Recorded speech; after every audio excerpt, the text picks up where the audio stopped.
नमस्कार एवं जय जगन्नाथ। आशा करुच्ची आपण मैंने समस्ते भलर थे। तो आज आउ गोटे जॉब रिक्रुटमेंट रो नोटिस आसी जाइए जहाँकि टाटा कंसल्टेंट सर्विस तरफ रही यहीटा आमर 40,000 पदवी बाहरी जाइए आपण मानकर यही ओडिशा कैंडिडेट मानपाई। एथिरे आपण मानकर योग्यता केवल +3 रही। तो जदि आपण +3 एवं पीजी करिसंती आर्ट्स साइंस किंबा कॉमर्स जहाँ भी सब्जेक्ट रे आपण करिसंती ताहेले आपण माने आवेदन करि पारबे। एवं आपण मानकर जो लास्ट डेट रही यही जॉब अप्लाई करने को 24 एप्रिल 2024 पर्यंत रही। से मध्यरु आपण मानकर जो रेजिस्ट्रेशन पाई 10 एप्रिल जाए आपण मानको डेट रही। तो जदि आपण माने एबे जाए देखि नांती ताहेले एही जॉबटा आपण मानकर आसी जाइछि। तो आपण मानको ऑफिशियली आपण मानको जे वेबसाइट रे देखैथिबे आपण सेठी जाइकी मध्य देखि पारबे किंबा डिस्क्रिप्शन लिंक रे आपण माने लिंक दे देबी आपण माने जाई सेठी देखि नेबे।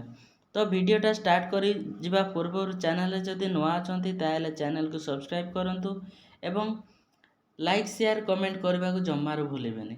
आपण मानको गोटे अनुरोध आपण माने चैनल को सब्सक्राइब कर रखंतु जहा द्वारा कि प्रथमे आपण माने ए भलिया जॉब डिटेल्स गुड़ाक जानी पारबे। तो चलतु यार डिटेल्स विषय कथा हेबा आपण मानकर को वेबसाइट जाई आवेदन करि पारबे एवं आपण मानकर अदर क्राइटेरिया कौन रहिबा दरकार तार डिटेल्स अछि। तो चलतु से गुड़ाक देखि नेबा। तो प्रथमे आपण माने निज क्रोम ब्राउजर ओपन करि नेबे एवं आपण सेतिरे TCS आपण क्लिक क्रोम ब्राउजर रे सर्च करी आसीजिवो एभली आपनको इंटरफेसटा। तो एथिरे आपण मानकर जो टाटा कंसल्टेंट सर्विस तरफरु आपण मानकर प्रथमे जो देखा जाउची वेबसाइटटा आपण माने सेठी क्लिक करंतु। सेठी क्लिक कले आपण मानकर एभलिया इंटरफेस आसीजिवो। एमिति आसिले आपण माने कोन करिब ना नेक्स्ट रहिछि 3टा डॉट सेठी जाई आपण मानकर कैरियर ऑप्शन रे चूज करिवे। कैरियर ऑप्शन चूज कला परे आपण मानको इंडिया चूज करिवे।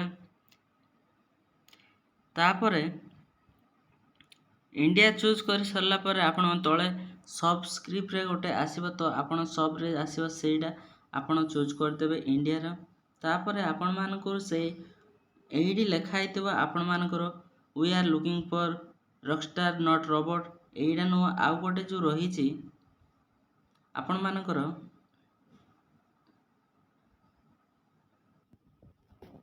एठी आपण मानको आसीथिबो एइडा गोटे ऑप्शनटा आपण एठी इंग्लिश TCS कैरियर हायरिंग रे लेखा आइतबो। तो आपण माने सेठी चूज करि देबे। तो एठी आपण मानको चूज करिया पड़िबो आपण मानकर कैरियर जो रहिछि से कैंसिल रो विषय रे।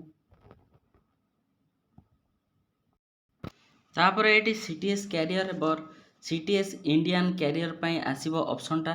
तो आपण तळे स्क्रॉल करिवे तळे स्क्रॉल करे आपण मानको रेजिस्ट्रेशन स्टेटसटा ओपन देखेबो काई ना आपण मानकर रेजिस्ट्रेशन चलीछि एवं रेजिस्ट्रेशन लास्ट डेट आपण मानकर 10 एप्रिल 2024 रहिछि। तो जदि करि नांती ताहेले एबे ही करनंतु।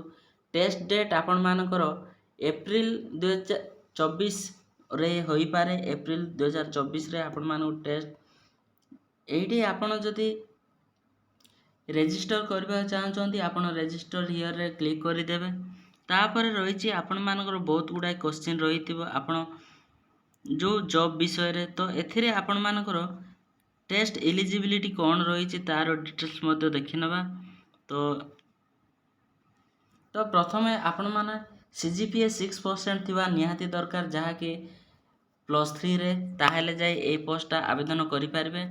एवं आपण माने आपण मानकर MSc बा जहा भी आपण MSc MS BTech MCA MTech ए सब जदि करिथिबे आपण जे कोनसी यूनिवर्सिटी बा कॉलेज रु ताहेले ए पोस्टटा आवेदन करि पारबे आपण माने। एवं जो कोर्स रही आपण मानकर एइटा जो जॉब रही फुल टाइम जॉब रही एथिरे आपण मानकर एज रही 18 रु 28 वर्ष मध्य थिले आपण माने ए पोस्टटा को आवेदन करि पारिबे। एवं आपण मानकर जो हायरिंग कैटेगरी रही ତ ଏଥିରେ ସାଲେରୀ ପ୍ୟାକେଜ୍ ରହିଛି ଆପଣ ଦେଖନ୍ତୁ CTS ପ୍ରାଇମ୍ ମେମ୍ବର ପର୍ ୟୁଜି 9 ଲାख ପର୍ ଆନୁଆଲ୍ ରହିଛି। ତାପରେ CTS ପ୍ରାଇମ୍ PG ଅଫର୍ ଆପଣମାନଙ୍କର 11 ଲକ୍ଷ ପର୍ ଆନୁଆଲ୍ ରହିଛି। ଆପଣମାନଙ୍କର ଜବ୍ ଭ୍ୟାକେନ୍ସିରେ ଯେଉଁ ରହିଛି ଆପଣମାନଙ୍କର ଟାଟା କନସଲଟାଣ୍ଟ ସର୍ଭିସ୍ ତରଫରୁ ଏସବୁ ଆପଣମାନଙ୍କୁ ମିଳିଯିବ ଆପଣଙ୍କ ସାଲେରୀ। ତ ଯେଉଁ ପ୍ରୋସେସ୍ରେ କହିଛି ସେ ପ୍ରୋସେସ୍ରେ ଯଦି ଆସିବେ ଆପଣ ପ୍ରଥମେ ସେଇଠି ହିଁ ଯେଉଁଠି କହିଛି ଆପଣ ରେଜିଷ୍ଟ୍ରେସନ୍ କରିବେ ସେଇଠି କ୍ଲିକ୍ କରିବେ, ନଚେତ୍ ଡେସ୍କ୍ରିପ୍ସନ୍ ବକ୍ସରେ ଲିଙ୍କ୍ ମିଳିଯିବ ଆପଣମାନଙ୍କୁ ଡାଇରେକ୍ଟ ଆପଣମାନେ ରେଜିଷ୍ଟ୍ରେସନ୍ କରିବା ପାଇଁ। ତ ଆଶା କରୁଛି ଭିଡ଼ିଓଟା ପସନ୍ଦ ଆସିଥିବ ଏବଂ ସାଙ୍ଗମାନଙ୍କୁ ମଧ୍ୟ ସେୟାର କରିଦିଅନ୍ତୁ, ଯାହାଦ୍ୱାରା କି 40,000 ଭ୍ୟାକେନ୍ସିର ଲାଭ ସେମାନେ ମଧ୍ୟ ଉଠେଇ ପାରିବେ। ତ ସାଙ୍ଗମାନଙ୍କୁ ସେୟାର କରିଦିଅନ୍ତୁ।